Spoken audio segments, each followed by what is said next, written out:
New Thought Media Network is on the rise. We're looking to grow with you. Do you have technical media experience? Or perhaps a desire to learn? Are you willing to volunteer your precious time and attention? We share this message to benefit all. If you possess a computer with a camera and a microphone, we will share our knowledge with you. Behind the scenes or being the star, let us bless our one. Contact us at info@ntmedia.org.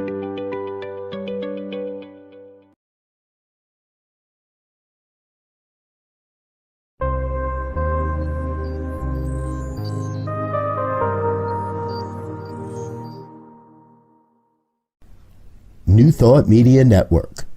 We are a global broadcast network of positive music, media, and entertainment, inspiring humanity's evolution along the journey of enlightenment and creating a world of love, peace, empowerment, and prosperity for all. New Thought Media Network. Positively inspiring.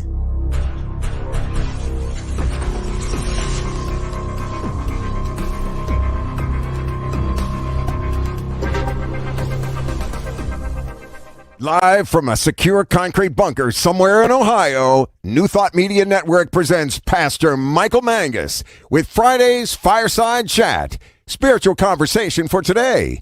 Here he is from the secret radio room, surrounded by thousands of watts, Pastor Michael Mangus.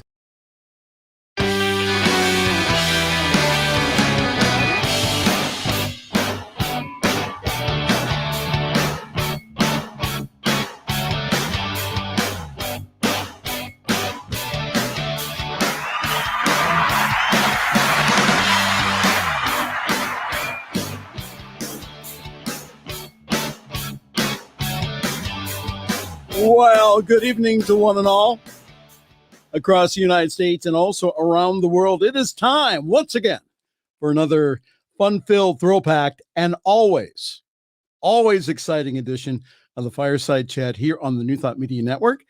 I am Pastor Michael Mangus, once again broadcasting from the secret radio room surrounded by thousands, and I mean thousands of watts, in a secure concrete bunker somewhere around Akron, Ohio. That is so top secret. It requires a high level of security to get into the compound. And even Reverend Robert Brzezinski has no clue where my super secret secure broadcast facility is located. Well, good evening to everyone. We have a great show for you tonight. Please feel free to interact by posting your comments on Facebook. And also, again, for all you shy people out there, please feel free to contact me by email. That's pastormichaelmangus@gmail.com, pastormichaelmangus@gmail.com. So our purpose of the Fireside Chat is always to talk about contemporary issues from a New Thought perspective. And again, as I keep saying over and over again, I want us all to have a new thought about what is going on around us, not only here in the U.S., but also in the world. And again, you don't have to agree with me. Diego plays the disclaimer weekly, professionally produced by my good friend Jay Silvers. And we do that mostly because of the humor value. But there is a serious part about that. They are my viewpoints and opinions. They're not anyone else's. I want us all to start really deeply thinking about what is going on in the world and to ask this question: what is my role in bringing about a world that works for everyone? We all have a role to play in that, or we wouldn't be here at this time. Tonight's special guest, waiting in the green room, probably eating dinner, is no stranger to our regular audience. We are pleased to welcome the Chief Inspirational Officer of the New Thought Media Network. And I know he cringes every time I say this, but my boss, the Reverend Robert Brzezinski, who will speak on what happened last week on the Science of Mind and Religious Science, a Deeper Conversation Facebook page. It's a conversation I think that we need to have, plus also other topics. The shift hit the fan last week. And Reverend Briz made a video to talk about the deeper conversation being had there. So Reverend Robert Brzezinski, our special guest, in around 25, 30 minutes. I hope everyone's having a safe and fun weekend here. Today starts the Memorial Day weekend and the unofficial start of summer. Today also started the unofficial start of wedding season here in the Midwest. That's why I'm looking like a priest this evening. Most couples around here, they get married during the months of late May to end of October. Because we don't have any snow during that time. And I performed the first of 2 ceremonies this weekend, and I have still 2 more weeks of Holmes Institute with finals due a week from Monday. Now, this is between you and I here, okay? Don't tell Reverend Robert that I'm soon going to be out of school, because I know that he will be on the email saying, giving me more projects to do for New Thought Media Network. So this is going to be our little secret. Don't tell him. All right? All right. Reverend Robert Brzezinski in around 20, 25 minutes.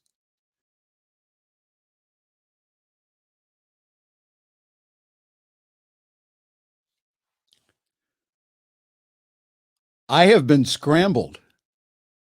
Hello? There it is. You know that I know exactly where the bunker is. You know that I know exactly how many papers you have left to write. Yes. And you know that I know that your to-do list continues to grow longer and longer. You're not supposed to be on for 25 minutes. You're supposed to be eating something. Oh, okay. Yes, I'll go back to dinner. Okay. He has the power. He can break in at any time. You never know. Well, we start our news this evening, unfortunately, with another mass shooting, this time in San Jose. Here's what we know about the San Jose shooting from CNN as of this afternoon. Investigators are trying to determine what led a gunman to open fire Wednesday at his workplace, which is a public transit rail yard in San Jose, California, killing 9 people before killing himself. 8 miles away, the authorities are looking into the gunman's home, which officials say that he set on fire before he went to commit the crime. Isn't that interesting? So this is what we know as of right now. Authorities received a 911 call at 6:34 a.m. Pacific time Wednesday about the gunfire at the Santa Clara Valley Transportation Authority, VTA rail yard. A Santa Clara County Sheriff Lori Smith said to reporters. The gunman was VTA employee Sam Cassidy, who shot colleagues in 2 buildings around the time of a morning shift change before taking his own life in front of responding law enforcement officers, authorities have said. He fired 39 rounds. And he was also discovered to have several other magazines, cartridges loaded to be used during his shooting. The VTA is the public transit system that operates the bus and light rail service in the Santa Clara Valley. It employs around 2,000 workers. The rail yard is where the VTA vehicles are maintained and dispatched. Security camera footage shows Cassidy arriving at the facility around 5:30 a.m. on Wednesday, about a half hour before the shooting began. The gunman took his own life in front of deputies, Smith told CNN. She believed the law enforcement officer's quick response saved many lives. Probably did. The deputies did not exchange gunfire with the shooter. The handguns that Cassidy used were legally obtained and registered. The shooter had 3 handguns and 11 magazines that were found on his belt. 11.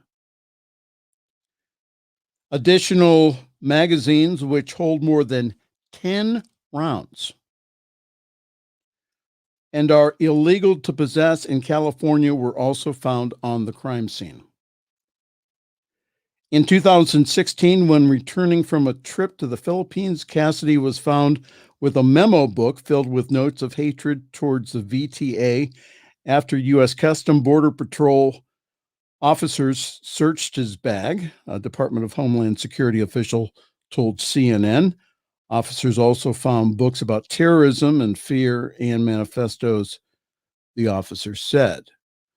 So my question is this: why wasn't he put on a watch list then, bringing that into the country? Cassidy has been a highly disgruntled VTA employee for many years and may have contributed why he targeted VTA employees.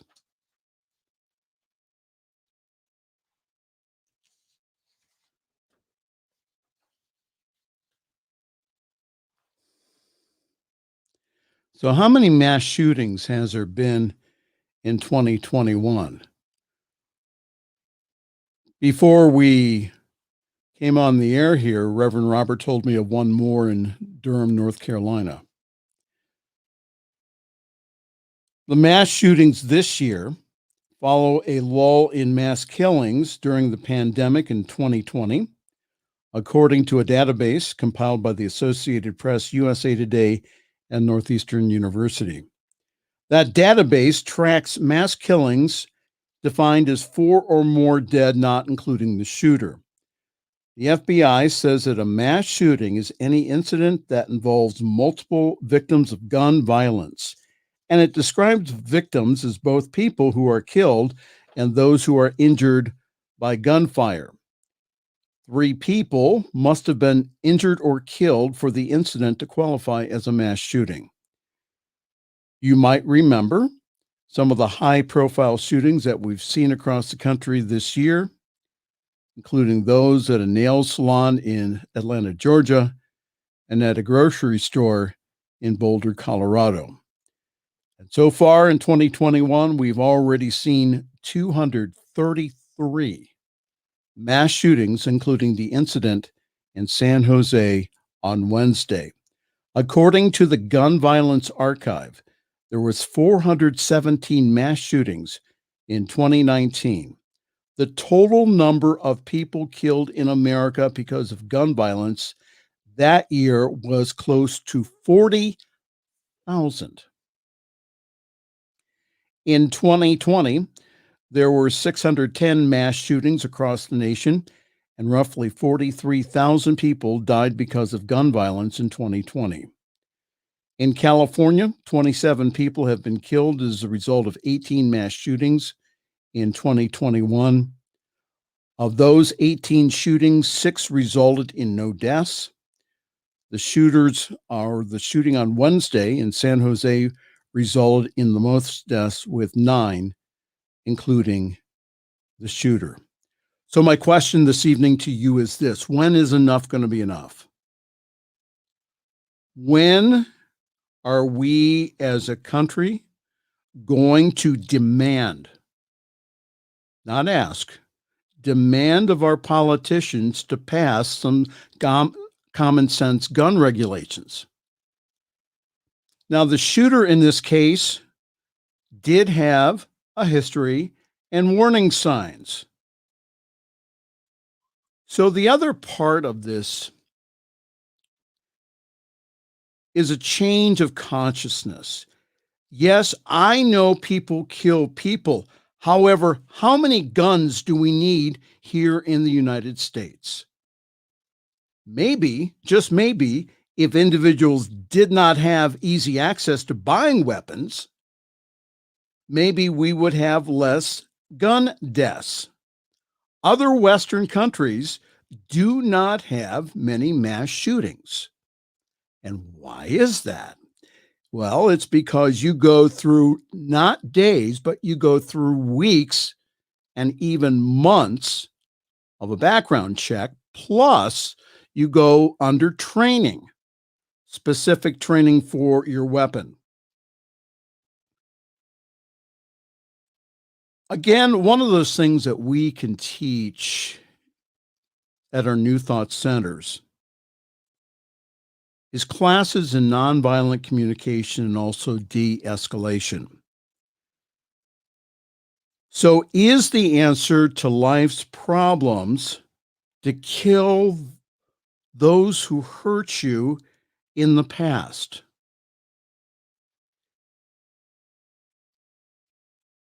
My question to the shooter is, if you really did not like your job, why didn't you get another one?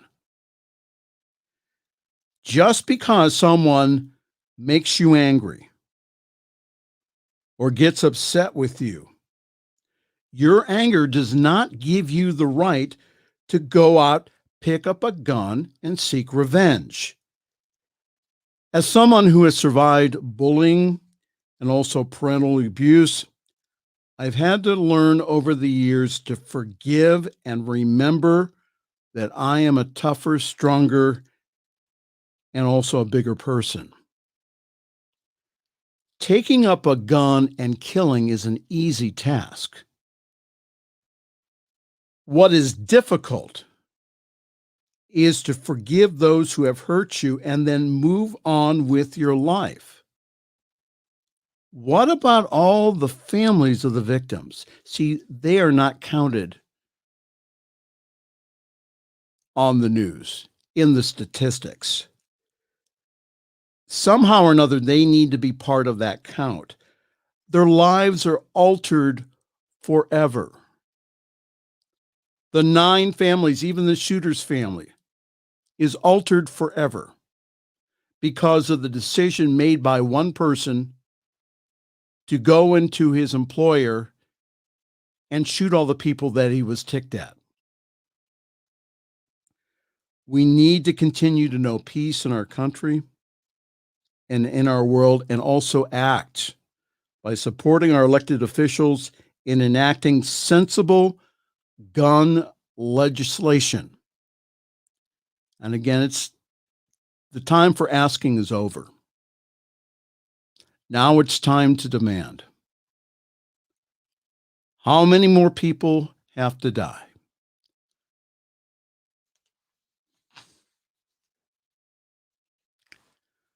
Well, on that cheery note, hello there, good evening. This is a Friday evening Fireside Chat here on the New Thought Media Network. Pastor Michael Mangus with you as we are going through the news of the day.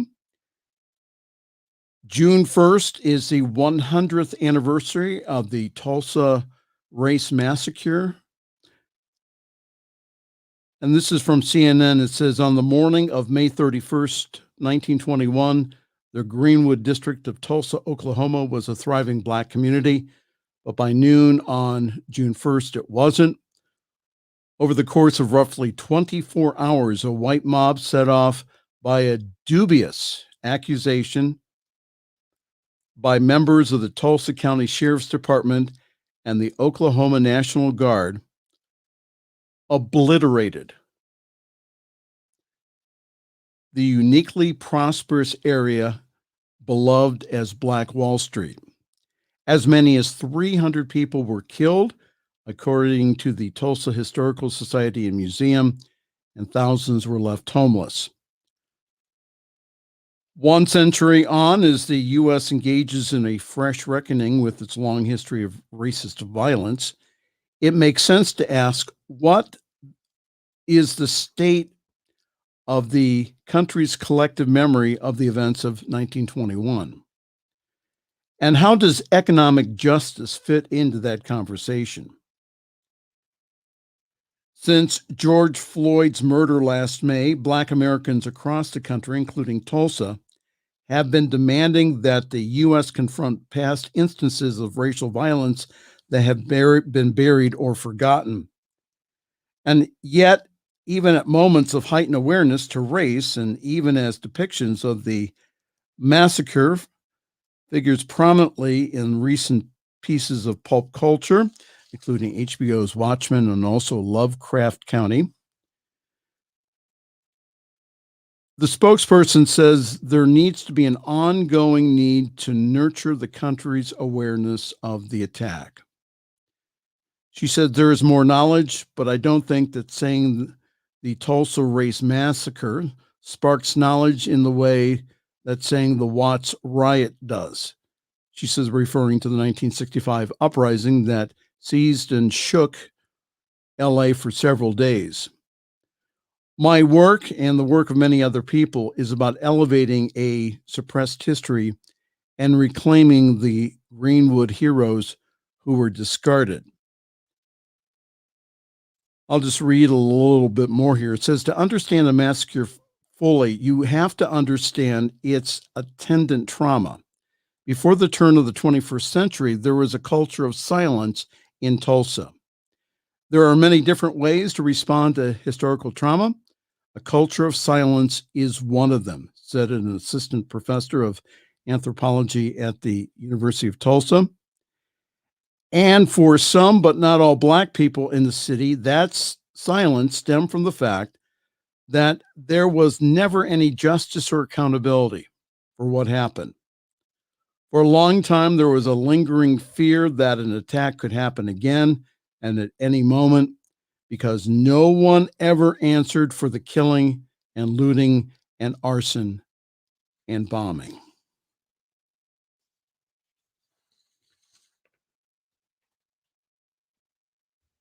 You see, this is the reason why keeping silent anymore is not an option. We need to address all the issues of racism, including economic, education, and also all the brutality that has happened over several hundreds of years. And the reason that many New Thought ministers and practitioners are now calling for change is not to put more power into the conditions, because that's the excuse that some ministers use. Well, we don't want to talk about that. That's putting more negative cause into the race consciousness.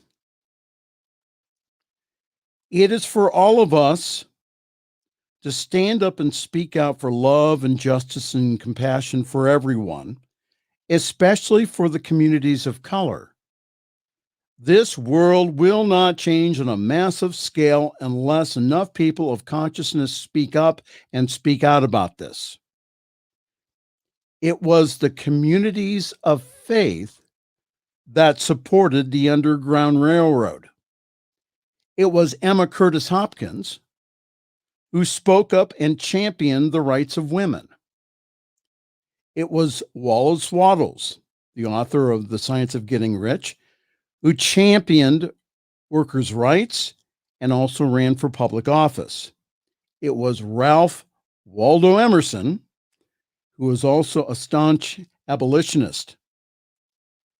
It is in our New Thought history not only to teach and apply our principles, It is also in our history to speak up for social justice. And those of you who do not believe that, go read your history books again. It's there. It's always been there. The world needs for all of us to speak up and speak out and demand change so that we really, truly do have a world that works for everyone. Well, hi there. If you wonder what you stumbled onto this evening, it is the Friday evening Fireside Chat here on the New Thought Media Network. I am Pastor Michael Mangus. In just a few moments, we will have the Chief Inspirational Officer. And once again, he cringes every time I say this. My boss. Here at the New Thought Media Network, the Reverend Robert Brzezinski. He'll be up here in just a few more moments. As we start the Memorial Day weekend, COVID-19 is still with us. Total number of cases, 33,041,551. Cases in the past 7 days is 146,174.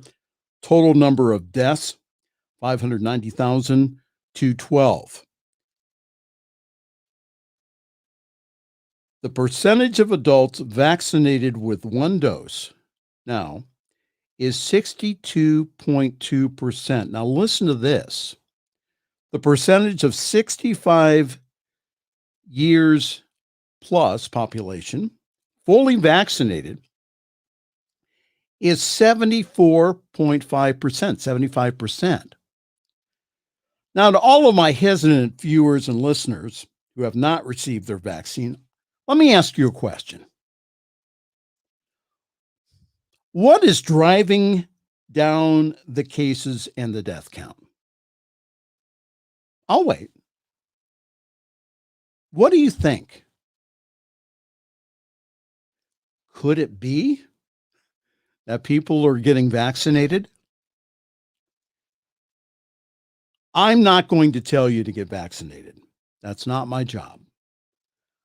I just know, though, that individuals who have not received their shots are doing it out of fear or non-accurate information. Facebook is not a very good resource for COVID-19 information. The science has been right all along during the pandemic. I've had individuals write in their blogs and on Facebook that I, of all people, did not follow the science, which is not true. I've always followed the science since last March when all of this started to happen. I'm encouraging everyone to go get stuck, unless advised by your doctor. By you receiving your shot, you help stop the disease so that we can get back to things that you truly love to do. All right, I'll stop there. We have a few announcements before we go to break. Yours truly is parking himself now at Summit CSL. For more information, go to summitcsl.org. There, and only there, you will find information about our wonderful Sunday online gatherings at 10:30 Eastern, 7:30 Pacific. We are talking about getting back together again in person. So grab your cup of coffee, your tea, your espresso, your chai, and please join us. I really do believe that we have one of the best services in New Thought. So this Sunday, we will continue our series on the spiritual quality of beauty with a discussion led by spiritual director, practitioner Diana Mangus. So go on summitcsl.org for more information on how to join our Zoom call. Our service is also simulcast on the Summit Spiritual Center of Akron Facebook page. And our Facebook page also has past broadcasts of the world famous and ever popular Friday evening Fireside Chats. And also yours truly when he's doing prayer on the New Thought Media Network. The one last thing I wanted to mention here is you can help us. And you can help us by sharing the Fireside Chat and also other media that you find helpful or inspiring here on the New Thought Media Network to your Facebook page and also to other spiritual New Thought groups that you are involved in. So for more information on how to do that, please feel free to contact me. I'm currently open for individual practitioner sessions, also Sunday speaking and ceremonies, of which I'm doing a bunch of weddings this coming summer. What a bunch of fun. So email me at pastormichaelmangus@gmail.com for more information. If I were to start reading the schedule for New Thought Media Network right now, we'd be here probably until midnight. There it is. All kinds of programming during our week here. Our entire schedule is up on our website, ntmedia.org. Please check it out. Lots of good things happening, including Spirit Says Sing, which is tomorrow evening at 6 p.m. Mountain Time, 8 p.m. Eastern Time here on the New Thought Media Network. We have a great time there. And we're also asking for your support. We have a lot of things that are planned for our network because this is not just about us. This is about reaching the world with this powerful message. And you can be a part of that too through your loving giving. So go to ntmedia.org/donate. There you will have all kinds of information. We are treating for monthly donors, people who will give on a monthly basis to this wonderful gathering of souls that have dedicated their lives to teaching this powerful message. So once again, ntmedia.org/donate. Thank you very much. We're going to take a break right now, and you're watching the Friday Evening Fireside Chat here on the New Thought Media Network.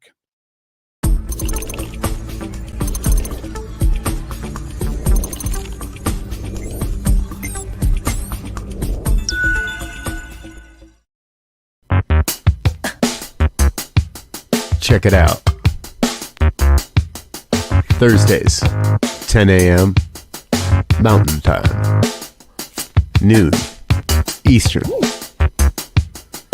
A healthy dose of Jersey Girl wisdom.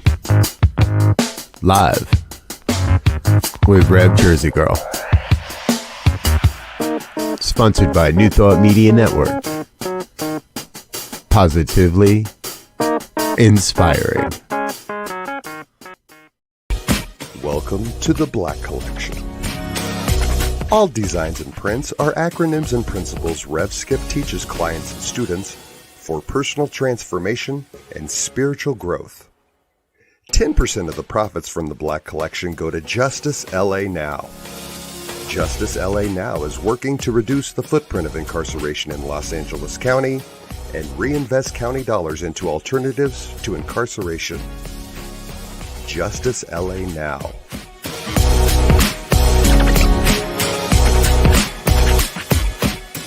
Find your designs at shoprevskip.com. The views and opinions expressed by Pastor Michael Mangus are generally right.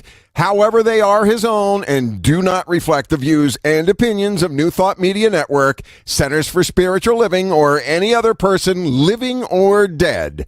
As they say in the 12-Step Recovery Program, take what you like and leave the rest. Here again is Pastor Michael.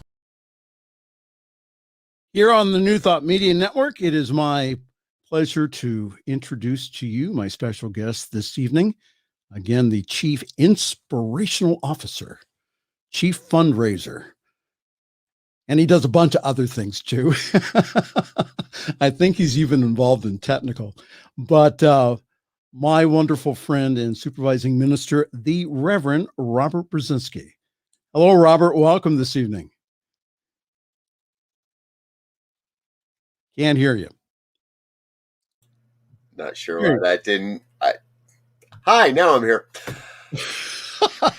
I'm sitting in the green room going, do not call me your boss.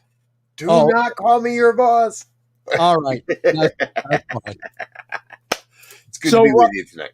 Thank you. So your comments on the news, you said that you were interested in talking about the gun violence. So what's your thinking around what's been happening with these mass shootings?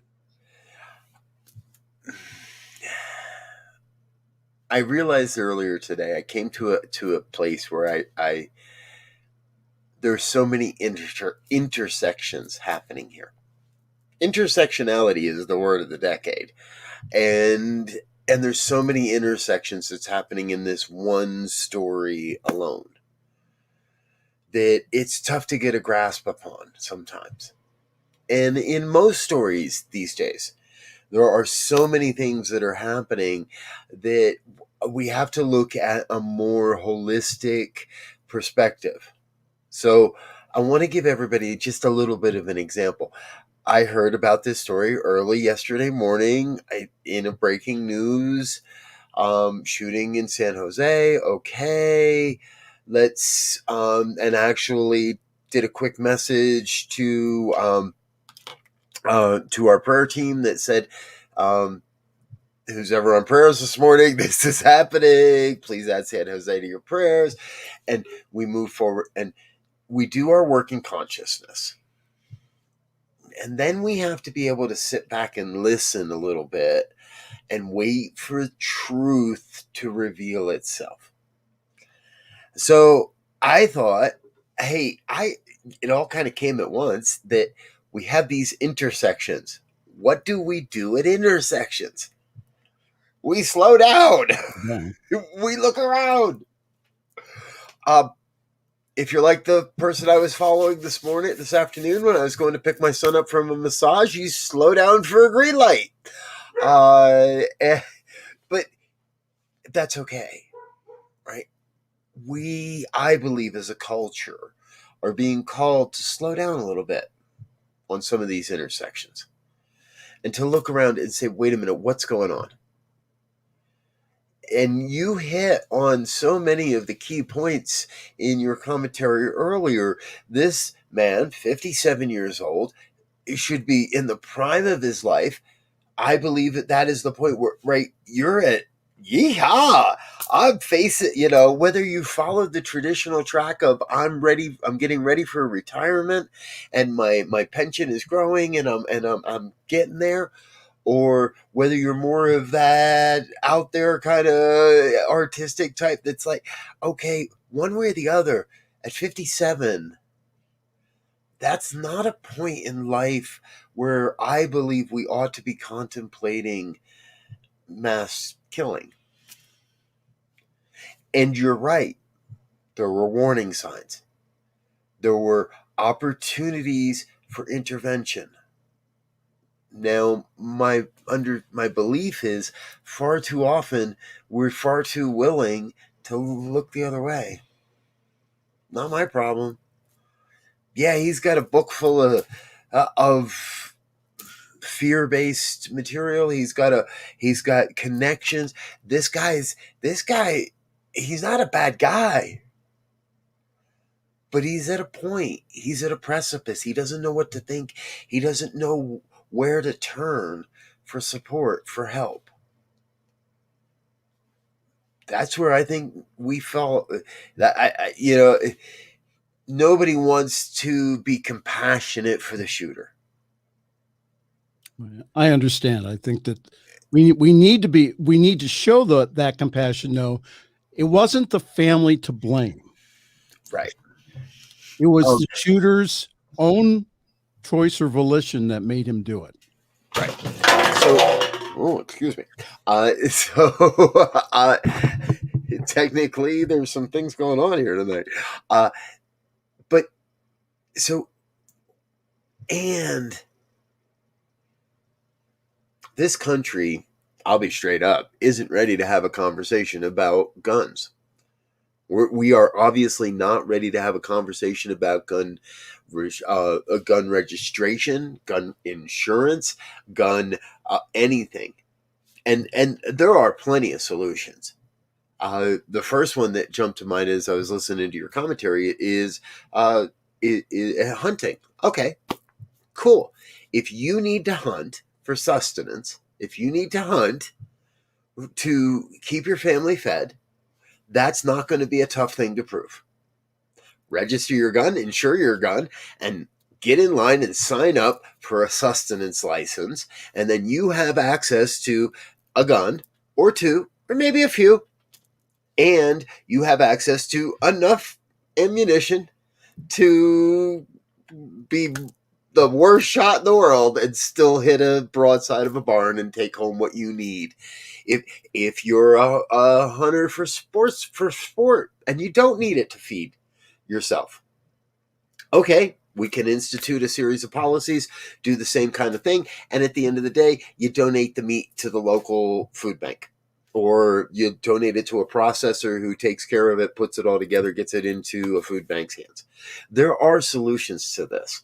We are, as a culture, we are addicted to, I've got my gun and I'm going to make my, and you're going to shut up in front of my opinion if I have a gun. Texas is contemplating the ability to walk around with an open carry weapon with no registration, with no background check, with no other than I got good green cash. Well, I thought that the Wild Wild West ended a long time ago. Why do people need to go around who are not law enforcement officers with an open carry? Why? I am. Yeah. It's a very interesting question, Pastor Michael. And I shared this in, I think this morning on, I lose track of how many shows I'm on. I think it might've been this morning on Ministers Talking Shit that I saw a video from right here in Colorado at an intersection up in the mountains, one that I know very well, where what I am sure is somebody's, I know how that intersection is. You're heading west on I-70, you're going up a hill, and there's a right-hand exit that's got 2 lanes, and it's got a big sweep over and a big flyover the highway. And I am sure somebody just made a mistake and wasn't in the right lane or needed to get over at the last minute. We're a culture that's a little bit too much in a hurry. Again, we need to slow down. And the video shows a gentleman in a pickup truck, and he has unholstered his weapon, and he is pointing it out the window, and it is between his window and his rearview mirror, and he is pointing it at a car that he has had some disagreement about. Now, I know I can get upset with drivers that don't exactly adhere to my interpretation of the rules of the road. It's never enough to get out a gun. And regardless of my interpretation, what I also know is there's no way that person could hear me. There's no way they could know that I'm upset with them. There's no way they understand what's happening in that moment. I've had people pull up next to me and flip me off and scream at me and throw things at me in traffic. And I'm like, what did I do? I'm sorry. I really, if I did something, I'm sorry. I didn't really mean to cut you off. I don't know what I did. I did something wrong. The answer to our concerns and our perceived problems is not at the end of a gun. But it's far too easy to get a gun in this country. And that's why I'm wondering out loud, if we had less guns and the availability to go, and I could tomorrow morning at 9:00, I pass several gun shops. I can go to any one of them. Yep. And, as long as I have cash money or, room on the credit card, Okay, they'll do a background check or not. or not. Well, usually around here in Ohio, though, they do a background check before they give you your weapon.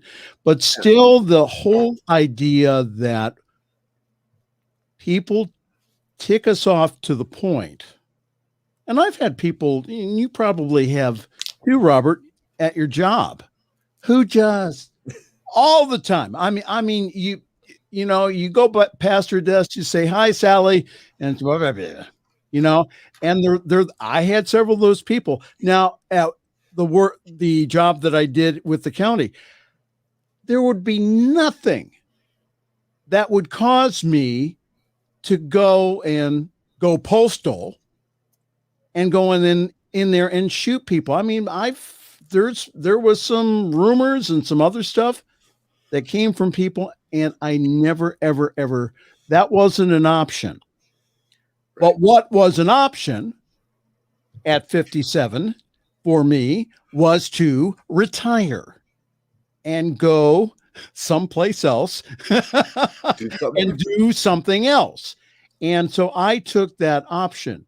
So that is an intersection here, right? That is one of the deeper concerns. And here's what I've noticed in all of these shootings. And again, I'm only 30 miles from the Boulder supermarket shooting of a month or so ago now, 6 weeks, or that is still a real thing here. And regardless of where, there is a pattern that emerges that has various intersections, one of which is the ease of access to guns. That's a given. It's just too easy. We got to do it. The other primary intersection is the vilification of mental health and mental illness, and starting back in the mid 80s, pushing mental health out of consciousness and closing down mental health facilities run by the state and pushing all of that off on nonprofits, NGOs, and other organizations that just were not equipped and still aren't. And churches. And churches. I saw one today that said every church should be required to be a homeless shelter every night. And I'm like, that's a tough sell. Not every. I can agree that there is an opportunity there. I can agree that there is a place there for churches and other organizations to step in and support, but it should not just be cast upon the nonprofit world to solve all of society's ills. This is the biggest social justice. I'm going to sound controversial here for a second, but I think that one of the biggest social justice movements of the coming decade is American mental health. We're working on the other places. We're working on trans rights. We're working on rights, not the rights, but the recognition of the humanity of people of color. We're working on all the different aspects of social justice and social visionary. And one of those visions is a system that works to support Americans and humanity, because I know this is a bigger problem than America, and we're dealing with the microscopic right now. We're dealing with what's in front of us right now. America, in our movement, in the New Thought movement, we have all the hearts, all the hands, all the resources necessary to affect real change on the mental health system, healthy mental connections. And I could go on and on, but we didn't plan for this part of the show tonight, did we? We were going to go in a different topic. Well, and we're going to go there right now here. So, the shift hit the fan last week. Yes, on the Science of Mind and Religious Science Facebook page, A Deeper Conversation. So explain what happened and why did you put a 15-minute video out on the situation? It's a great question, Michael. And I'm going to encourage anyone that might be a little more interested to make sure you've watched that video. Because my response isn't directed towards any one person or any one idea or any one ideology. It's pointing to a clarity of purpose.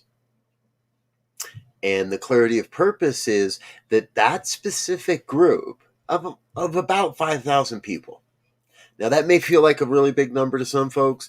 And if we compare that to other groups that I help to administer on Facebook, it hits about, the bigger group is pushing 18 or 18,500 people.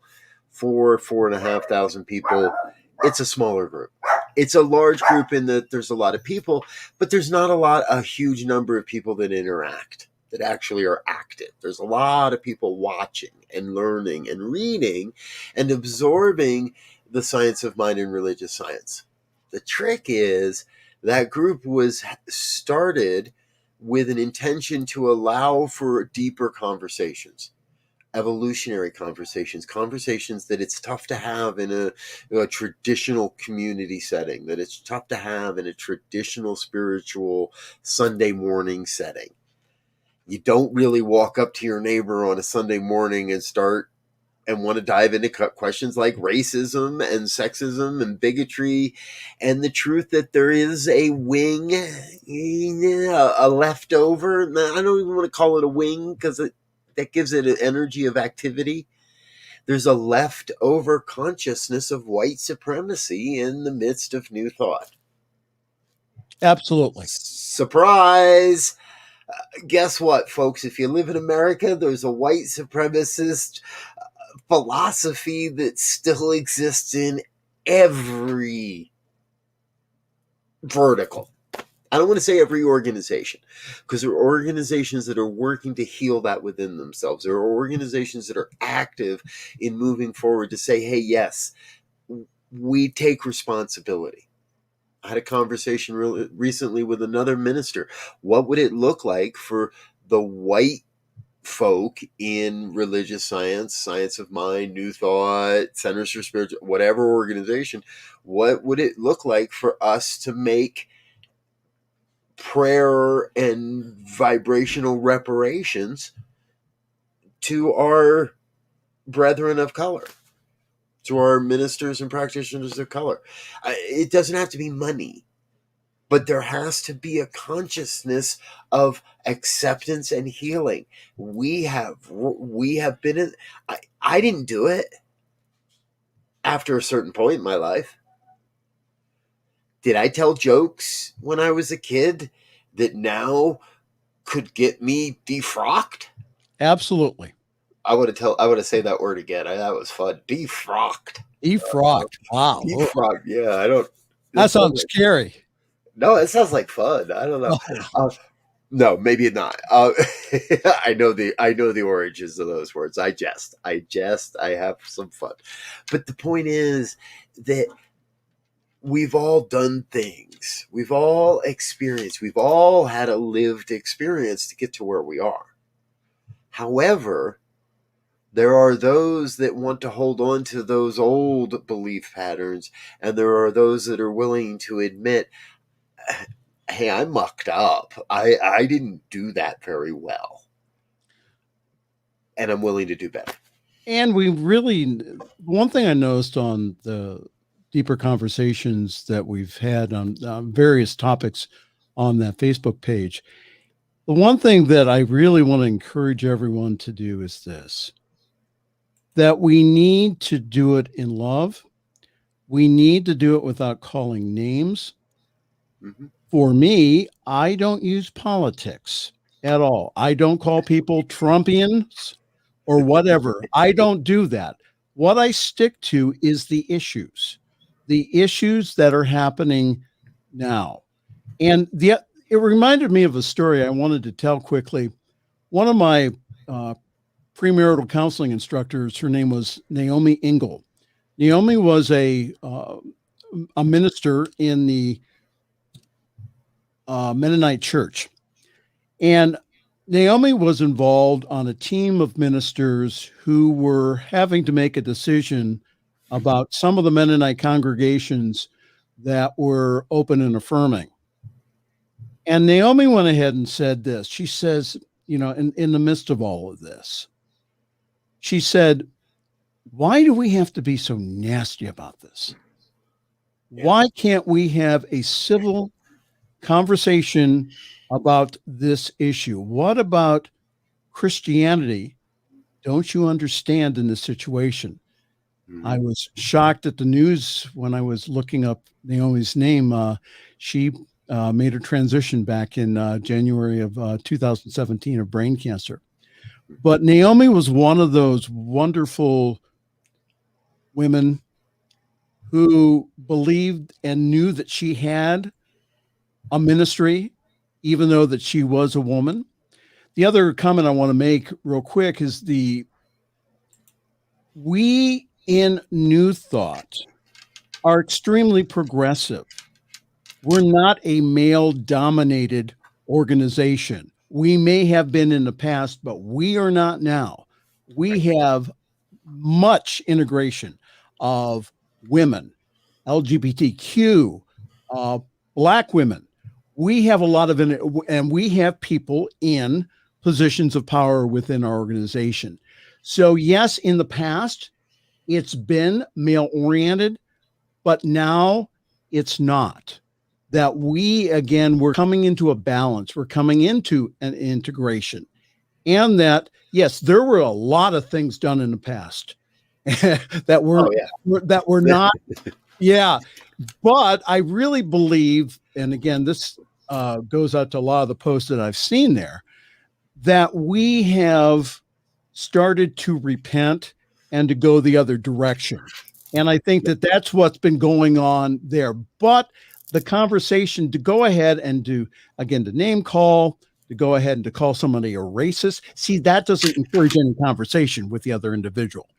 Well, I'm gonna push you there just a little bit, Michael, because I do believe there is a point where, and I do agree with you 100%. There's no reason to be calling names, and there comes a point when it becomes incredibly obvious that people are there to push an agenda and are not willing to consider anything else. And in those cases, I think it is incredibly important as leaders in consciousness to call out the racists when it is obvious that is their agenda and that is there is no bringing them back. It is imperative to call out the white supremacy when we see it, because people are watching. And that is the number one real complaint I hear. Not that there are people that believe that way. Not that we allow those people to sometimes raise their voice and shout out loud a little bit. Trust me, we have conversations with them and we remove those people if they're not willing to consider something different.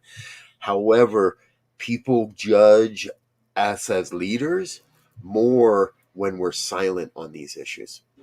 And we have a culture that teaches us not to call each other out in public. But if you have a problem with a minister, if a minister has a problem, we have a culture. Number one point of our conflict resolution culture is, if you have a problem with me, you come to me privately and personally and directly. You don't put it on social media and you don't broadcast it and you don't blast it all over Hell's Half Acre personally. So that in some ways is a great strength of ours. And that in some ways plays against our public perception, because there are those in the public that perceive us as whitewashing those issues, glossing over those issues, and refusing to address those issues, when what we're really doing is addressing them in private rather than in a public forum. And that we continue to do that. We're all out of time. Thank you so very much. What do you mean out of time? I own this thing. Well,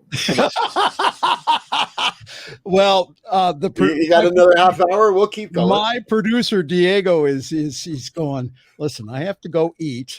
I have to go feed Winston. He's got to go feed Winston is what it really is. I'll tell you, I haven't met Winston, but I can already tell you, I do not want to get on his bad side. There's Winston. Yeah. I do not want to upset Winston. Pigs do fly. When we meet, he and I are going to have, but no, I'm going to come bearing treats. I'll tell you that. Really? Big bag of treats. Yeah. Big bag of treats. Well, Reverend Robert Brzezinski, again, go on our website, ntmedia.org. Lots of programming, lots of things that we're working on here.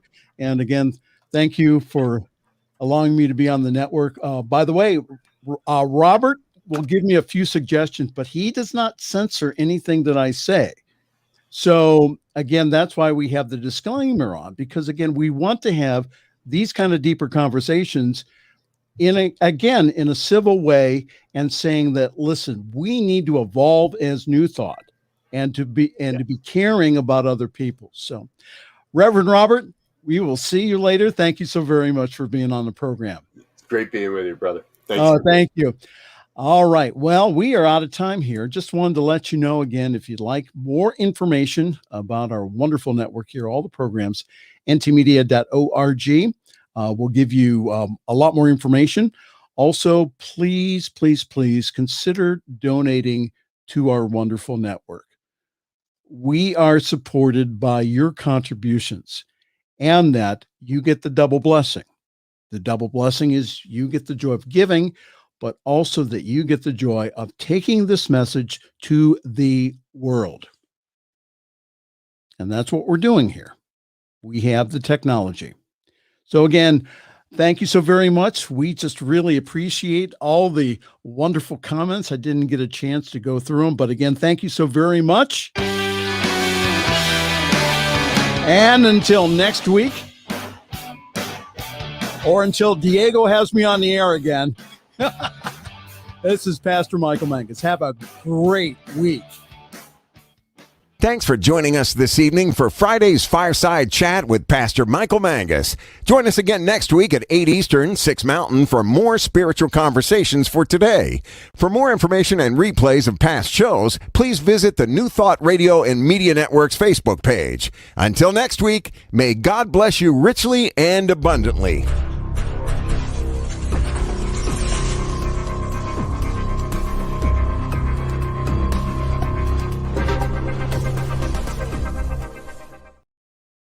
New Thought Media Network is on the rise. We're looking to grow with you. Do you have technical media experience, or perhaps a desire to learn? Are you willing to volunteer your precious time and attention? We share this message to benefit all. If you possess a computer with a camera and a microphone, we will share our knowledge with you. Behind the scenes or being the star, let us bless our one. Contact us at info@ntmedia.org.